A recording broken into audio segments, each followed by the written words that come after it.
Hey everyone, it is Philip from PR Moves. Welcome back to another video. Today we're doing my first positional breakdown for the draft. We're going over 10 of the best prospects in the upcoming draft. I did spend a lot of time doing this. I've never done anything like this before. I spent a lot of time watching their games over again, their highlights, their lowlights. I watched some presentations from other notable YouTubers and football personalities, what they thought of these guys. So I didn't try to form opinions that are that much different from them. Because I didn't just want to make up huge broad statements for no reason. But you'll hear some things that you've probably heard before, but I'm going to try to offer a fresh take on many of these players, and I'm super excited to talk with you guys about them. So let's jump right into it. The first player and number 10 on my list, the 10th ranked quarterback in the class, is Jamie Newman, who I have under Wake Forest because he never played for Georgia. I think Jamie Newman's really solid. I do have a pro comp pick range, genuinely thinks where I think they're going to be picked. And then scheme fits are guys I think that they would work, schemes that they would work under.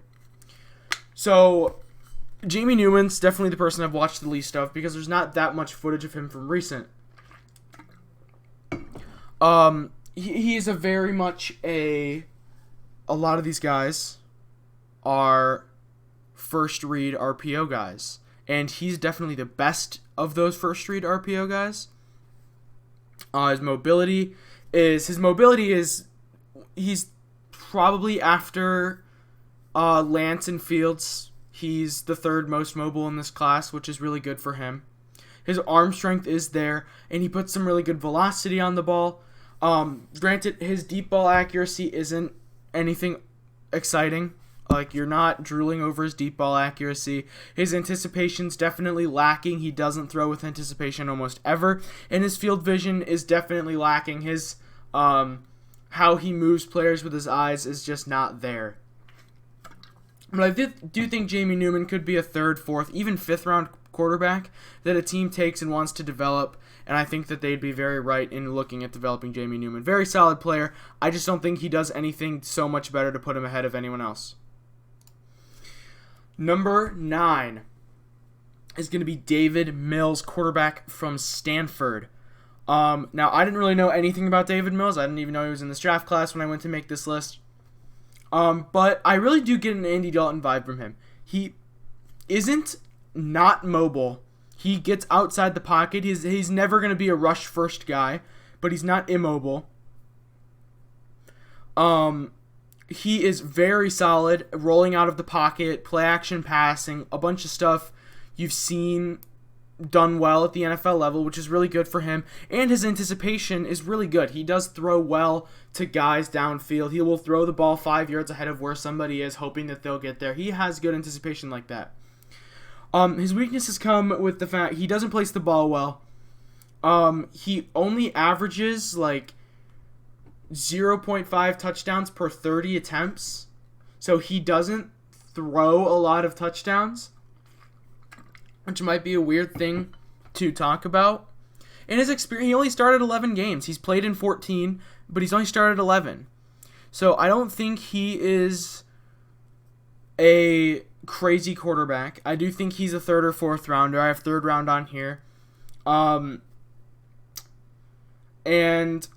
honestly, he could be a pretty good quarterback. I have I saw some lists where he was quarterback 6, quarterback 7, but I don't know as much about him as some of the other guys. So I put him down here at 9 because I wasn't comfortable putting him up any higher. I also think this is a pretty good place for him as well. I wouldn't be upset if the Bears drafted him.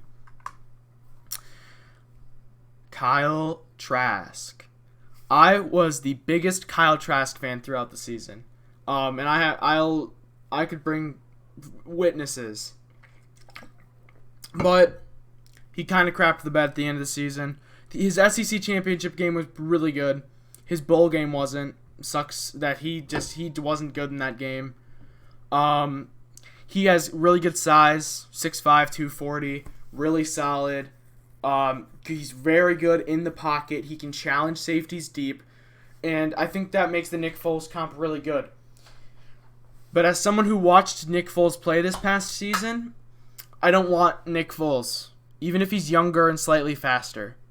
Slightly faster. His mobility isn't good. His footwork is shoddy. He definitely has worse footwork than Mills and Newman. His mobility isn't excellent, and his O-line is, needs to be pretty good to succeed. I think Nick Foles is literally a perfect comp. I couldn't think of anyone else, even in the same stratosphere, with as good of a comp as Nick Foles. Now, why he's 8 and I'm dogging on him so much? Why isn't he lower? His actual arm talent is really solid. He gets the ball deep, he gets a good velocity on it, and he can challenge deep, which is just his biggest thing. If you watched him play, he skied the ball out to Kadarius Toney and Kyle Pitts and all of his guys. So he's good at it. It's his niche weaknesses are just so broad that he's down on the list for me. And sucks because I really liked Kyle Trask throughout the season. I was just on the hype train. Heisman candidate. He's not horrible. It's just I don't think he's going to succeed as much in the NFL, especially in NFL that relies so much on mobility now. My sleeper. I watched way too much Shane Buechel. I think it's Buechel footage for someone who is at such a small school. Let's just go over his weaknesses really quick, then we'll get into what I like about him. He's not very big. His arm strength on short throws, he tends to lob passes that really should just be zipping it. And that he struggles with that. And then his deep passing is it's not, let's just say it's not a strength. It's just not desirable.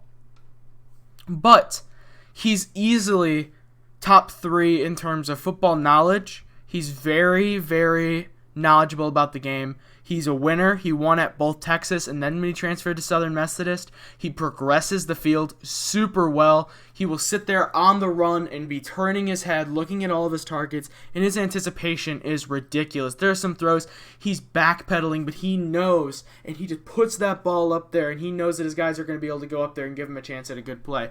And honestly, he's someone who I know nobody else has an early 3rd round grade on Shane Buechel. He's a 4th, 5th round quarterback to most people. I love Shane Buechel.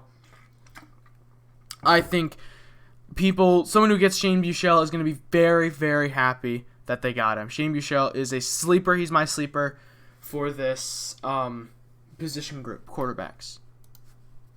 Number 6, the boy Kellen Mond.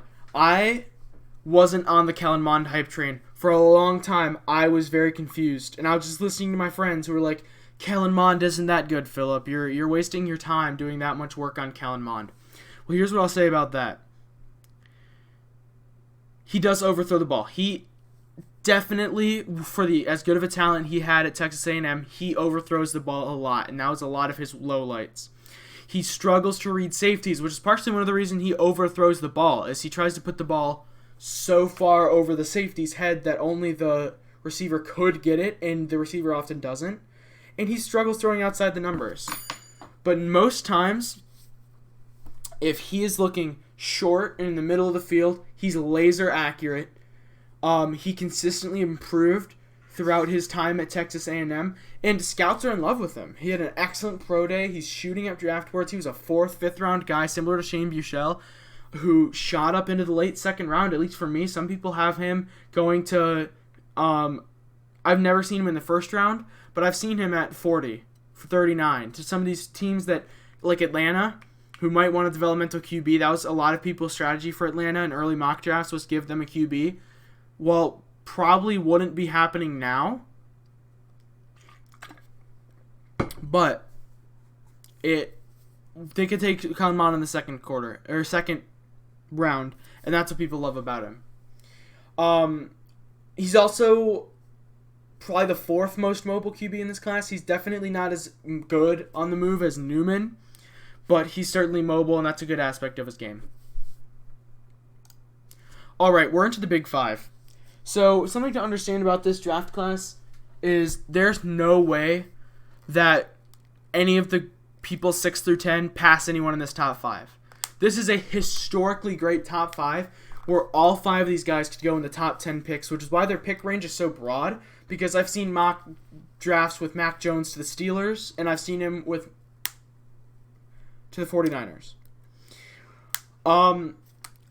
He's very much a average pocket passer with semi-mobile traits. And you can see that with his strengths. His pocket presence is super solid. Now, granted, he didn't play against pressure almost ever, so it's hard to say that. But when he did play against pressure, he was okay at best, similar to Kirk Cousins or Jimmy G, which I have as the comps. His decision making is on point. Now, granted, he's playing with a bunch of 5-star receivers, so these guys are going to get open, which is understandable. That's what's going to happen. And he throws the players open, which, again, when you're playing with Jalen Waddle and Devontae Smith and Najee Harris, that's going to happen.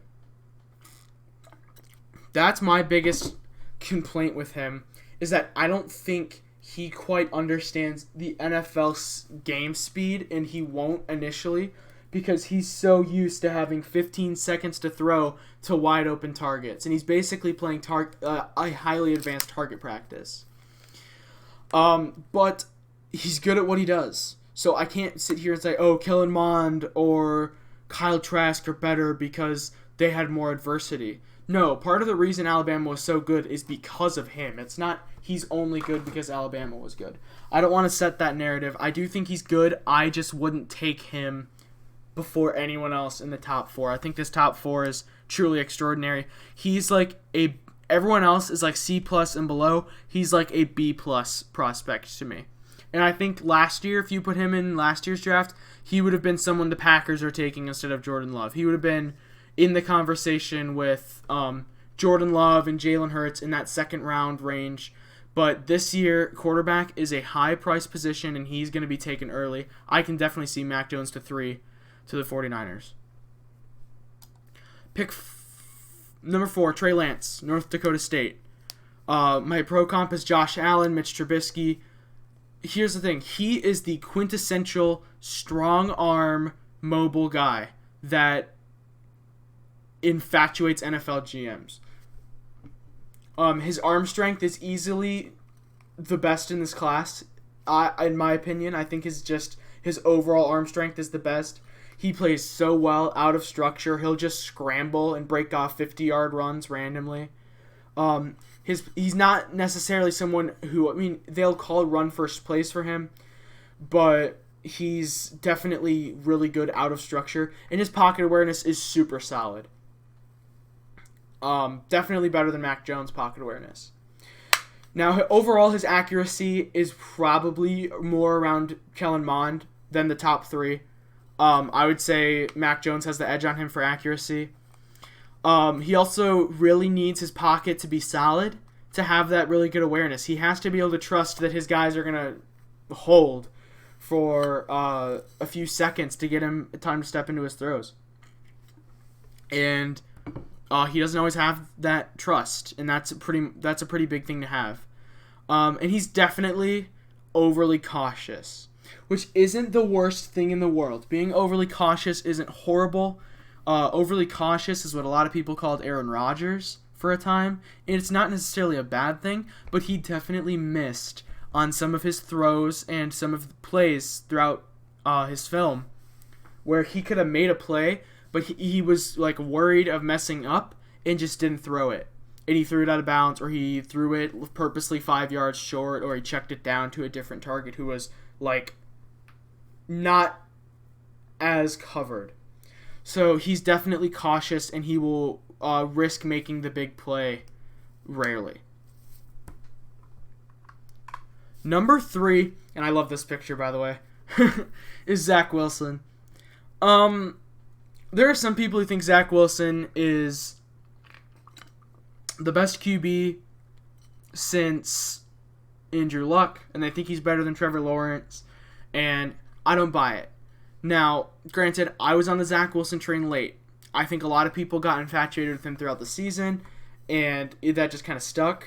He does really impress short and medium throws. His timing is really solid. He is mobile. Definitely not as mobile as Lance, Fields. He's probably 6th in mobility, but it doesn't mean he's not mobile. This is just generally a mobile class. And he throws the 50-50 ball extraordinarily. I think another player who throws the 50-50 ball super well is Baker Mayfield. And he really reminds me of Baker Mayfield throwing those 50-50 balls. I have Drew Lock and Ryan Fitzpatrick as the comps because I do think those types of players who are the tall, strong, semi-mobile, he's definitely, I think he's better than those two. I just think those, in terms of play style, compare to him the best, which you'll definitely see with my number 2 comparison. He definitely underthrows his deep passes. You'll see that sometimes in his footage. He's 2-4 against top 25 teams, which concerns me because he played a pretty easy schedule. And while he is a winner in the most terms, he isn't against teams in the top 25. And then he often will pass kind of the opposite of Trey Lance. Instead of taking the easy throw, he will force it downfield, and that's why he had a pretty significant amount of turnovers compared to the rest of this draft class. So, Zack Wilson at 3. I love Zack Wilson. I think he'll be great. I just like the other two more, and I tend to say that a lot in this video, but it's true. Justin Fields. Now, I have seen people say Justin Fields is QB5, which is outrageous because if you went and asked anybody last year, Justin Fields could be QB1. Now, I know Justin Fields isn't perfect. I do think he has the best overall mobility in this class. His footwork is pristine. It's beautiful to watch his dropbacks and watch him get into his throws. He cares about the game. I saw a lot of people say that his character isn't good and that he has character concerns. It's not true. I definitely don't believe that. He's a winner, especially in the Big Ten. He has really good big game experience. I love Justin Fields. Now, granted, 2 weaknesses I really want to talk about. Eye manipulation, something I had almost never heard of. He has zero ability to move a safety with his eyes. Now, there are some QBs in the NFL that can't do that. But they're often the low-end QBs. Daniel Jones can't move a QB with his eyes to save his life. And another quarterback I think couldn't do that is Colin Kaepernick, which is why I said he's his comp, because I think they actually have really similar games. I do think Justin Fields will be a million times better than Kaepernick. Kaepernick struggled once his defense wasn't amazing. I don't think Fields needs a top 5 defense to be amazing. I think he's going to be an incredible player. And I don't know why everyone hates on Justin Fields so much. It seemed so random to throw him under the bus. People started saying he wasn't smart, that he is just a locker room nuisance, which I think all of that stuff is so stupid. It's so fabricated, and nothing to tear down the rest of the people in this draft class, but it's just ridiculous how many people just wrote off Justin Fields. I mean, he went up against one of the best coaches ever in Dabo Swinney and Clemson, and Brent Venables, who's the best defensive coordinator in college football, and he took him to school. And that's why I love Justin Fields. Yeah, do I really need to go on and talk much about Trevor Lawrence? I almost just put like a troll face on this slide. Because really, what is there to say about Trevor Lawrence that hasn't already been said? He has the best footwork in the draft class. He is a dual threat. He's not as fast or as mobile as some of the other players in this class, but he is mobile. He will keep the defense honest. And he's probably the smartest in this draft class. He understands football. He's a football guy, and that's something that is super important. He's a winner as well. 86-4 is his all-time record since high school. Just absolutely ridiculous. He's a monster. He does tend to He tends to lean on play action and RPOs. His deep ball placement is average. I do think it's better than like 5 of the other players in this draft class, but it's probably more on par with Mac Jones' deep ball placement. I would actually say Justin Fields has better deep ball placement than Trevor Lawrence. And he will definitely struggle under pressure because the ACC doesn't pressure him that much. I do think I think he'll adjust to it though. I have the trust that Trevor Lawrence will be a good quarterback, even if he isn't the next Peyton Manning, or some people saying he's the best prospect since Elway. I do think Trevor Lawrence will be a top 12 quarterback. At worst, he will be Ryan Tannehill, and I don't think that's a bad thing. So Trevor Lawrence is number 1, and I do really want to thank you all for coming and watching this video. I will be trying to release these every few days. I already have half the running backs sorted and graded, so I'll get that top 10 list hopefully out before the weekend, and then one out over the weekend, probably receivers, and we'll kind of see how that goes. So I do really appreciate you guys watching, and I'll talk to you guys all next time. Thank you. It's been Philip from PR Moves, and I'll talk to you guys later.